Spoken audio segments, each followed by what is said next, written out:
Yo, what's good, Jets Nation? This is Jets Media, and in this video, I'll be bringing you guys my breakdown of cornerback Bless Austin, and is the new episode on this series I created on my channel when I break down each player on the New York Jets. I'm really excited to bring you guys my thoughts on Bless Austin because, as we all know, he was a huge surprise, I would say, for the Jets defense last year.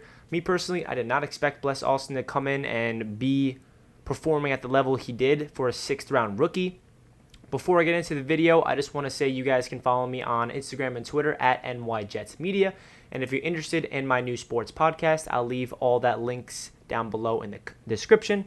With that being said, let's jump right into the video. So, Mike Maccagnan drafted Bless Austin last year in the 6th round. We have to give Mike Maccagnan credit here. We really do. I mean, I'm not a Mike Maccagnan fan. Majority Jets fans are not Mike Maccagnan fans, but we got to give him credit for some of the positives that he did. He did draft Bless Austin in the 6th round out of Rutgers. I believe Bless Austin would have been a 3rd, 4th round pick if it wasn't for his injuries, because he really played well at Rutgers, but he battled 2 ACL tears, which is why he fell to the 6th round. So you got to give Mike Maccagnan credit. And Bless Austin only played 7 games last year. He was injured for the whole first half of the season, and we had to watch Trumaine Johnson and Darryl Roberts at cornerback. How terrible was that? I remember that. Luckily, both of those players will never be on the Jets again. But Bless Austin came in halfway through the year and performed at a level I did not expect. I was really excited to see Bless Austin get on the field, and he really shocked me. I love his energy. I love the way he feels the game, and he's really tenacious, and he loves tackling. He is that Gregg Williams perfect match in Gregg Williams' scheme is what I was trying to say. He's kind of similar to Brian Poole in a way of he always throws his body at the ball carrier. He loves tackling. He loves defending the run. He's not only a coverage corner, but he always gets his nose dirty, and that's the type of players that Gregg Williams wants on his team. So I'm really excited that Bless Austin's on the Jets, and I really think he has potential to develop into a solid cornerback on this Jets team in the future. So I'm going to bring you guys all of his 2019 stats, my projected 2020 stats, his strengths and weaknesses, all that good stuff. And I'm really excited to bring you guys this because Bless Austin is a hidden gem, I think, on this Jets defense. And I think Gregg Williams is a huge reason why he was playing at such a high level for a rookie. Gregg Williams just knows how to tap into these rookies' minds and really get the best out of them, get their confidence going, really work on what they're really good at and work on what they're bad at. But I really think Gregg Williams maximizes the strengths from these young players, and that's why it gets them more comfortable quicker in the NFL. So I'm really excited to see Bless Austin entering his 2nd year under Gregg Williams and just flourish. I really think he's going to be our future CB2, potentially CB1 of the future. So going right into his 2019 stats, he came away with 25 total tackles, 19 solo tackles, 6 assisted tackles, 4 pass deflections, 0 interceptions, and 1 forced fumble. Remember, this was in 7 games. And just so we know, I forgot which team they were versing, but Bless Austin got beat and he let up a touchdown, and Gregg Williams pulled him from the game, and Bless Austin sat for the rest of the season. Gregg Williams was just, I don't know what he was thinking there. I guess that's his way of coaching. He's like, all right, he's disciplining you. If you're going to sleep on this play and you're going to not put in the effort, I'm pulling you from the game. And this is what happens when you do not perform. This is what it takes to be a New York Jet cornerback. You have to be going 100% every single play. So for Gregg Williams to pull him out of the game and sit him for the rest of the season shows you the type of coach Gregg Williams is, and hopefully that really lit a fire under Bless Austin to carry over into 2020. I expect his stats to be better all across the board, especially if he's healthy for all 16 games and he's starting. These are my projected 2020 stats. I think he'd come away with 61 total tackles, 48 solo tackles, 13 assisted, 13 pass deflections, 3 interceptions, and 2 forced fumbles. I really think he has potential to have really high numbers at that tackling spot. 61 total tackles for a cornerback is pretty solid, especially for a 2nd-year corner coming out of the 6th round of the draft. And I think he can definitely come away with 3 interceptions and 2 forced fumbles. He had 1 last year, so I think he can easily get 2. So yeah, I really think these are some realistic stats for Bless Austin, and if he can come anything close to these stats, I'm happy. That means we have a bona fide cornerback that we can develop for years to come. We're going to be paying him nothing for the next couple of years because he was a 6th round pick, so his contract's really cheap. So this is what we want to do. Joe Douglas wants to develop young guys in the draft and make them perform at a high level when they're on their cheap rookie deals. That's how you really develop depth. That's how you create a culture. And I really like Bless Austin. I think Joe Douglas is a big fan of Bless Austin as well.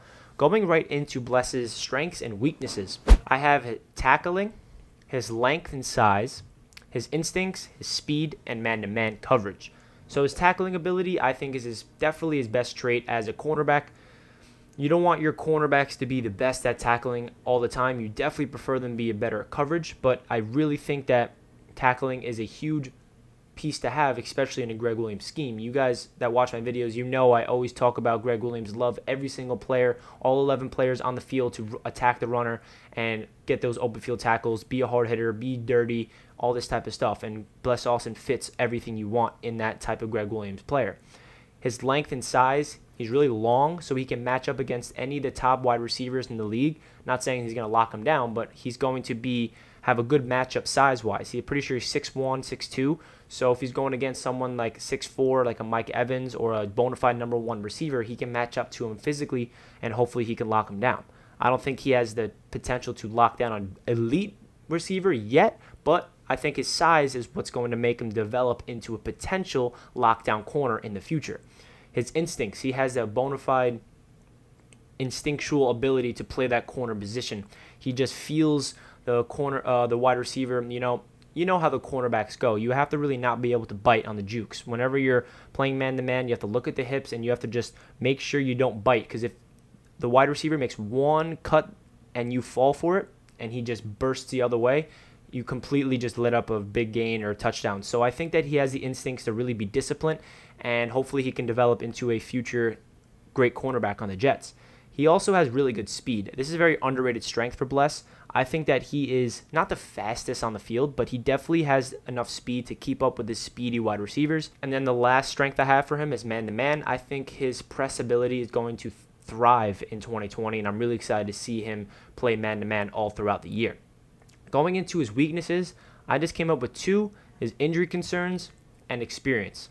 He wasn't injured last year. Well, he was the first half of the season. It was a lingering injury from college. But every time he played in the NFL, he was not injured. So that's a good sign. But he definitely has injury concerns from college. So hopefully that is not an issue. And I have experience because he only played 7 games in the NFL.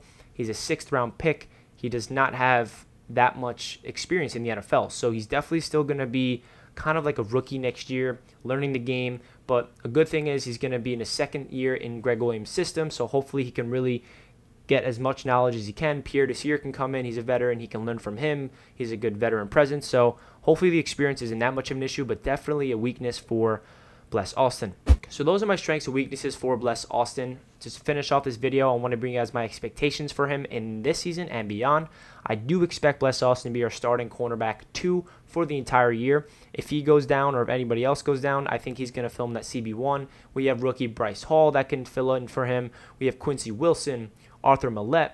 We have a lot of new guys on this cornerback position, so I do think Bless Austin will get the majority of the snaps, but he's definitely going to be a rotational guy. He might not be on the field every single snap because there's so much depth and we want to see who's playing, but I'm really expecting Bless Austin to play the majority of the snaps for that cornerback 2 position. I do expect him to play well in 2020, as you saw my projected stats, but I think year 3 and year 4 is where he has potential to develop into a really good corner. That can be our potential lockdown cornerback that we've missed since Darrelle Revis. No, I'm not comparing him to Revis. We're not going to have another Revis for a while because he's probably arguably the greatest cornerback to ever live in his prime. But what I'm saying is we haven't had that number 1 corner to lock down the wide receiver since Revis. So I'm hoping Bless can develop into that. I know it's a long shot, but he definitely has the physical tools and the mental ability to do that. So it's all up to him if he really gets in that work ethic and that grind and he wants to do it and he works on his craft. That's what's really going to determine it. So yeah, I'm really excited for Bless Austin. Please leave a comment down below what you guys expect from Bless Austin in this year and beyond. I love hearing your guys' opinions and your thoughts down below. With that being said, please leave a like if you enjoyed the video and hit that subscribe button if you're new to the channel. I'm posting all New York Jets content all throughout the offseason, carrying over into this season. Hope you guys enjoyed this video, and I'll catch you guys in my next one. Let's go Jets! Peace.